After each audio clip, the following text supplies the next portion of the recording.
Македонските инженери не ја поддржуваат владината одлука која под концесија ја дава водата на Црна река за производство на електрична енергија на грчкиот конзорциум Архиродон, кој го доби тендерот за изградба на ХЕЦ Чебрен. Енергетските експерти бараат владата да ја преиспита и повлече ваквата штетна одлука и да не склучува договори со која било странска или домашна компанија со која се откажува од државните води.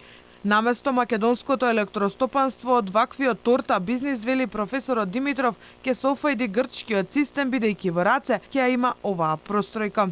Лош е проектот, не знам дали тенденциозно се прави за да се уништи до крај стопанството, за да мора да се прифатат сите наредби или желби што ни доаѓаат преку владата, преку нашите надворешни стратешки партнери, пријатели и се останато.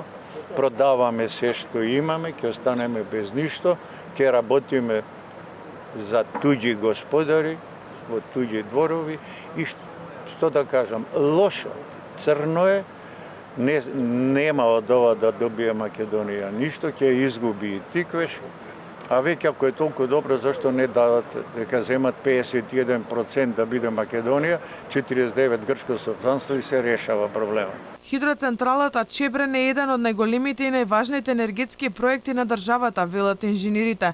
Кога за 4 години рек Ослома и рек Битола ќе престанат со работа поради зелената транзиција, Чебрен треба да ја овозможи на Македонија да остане енергетски независна.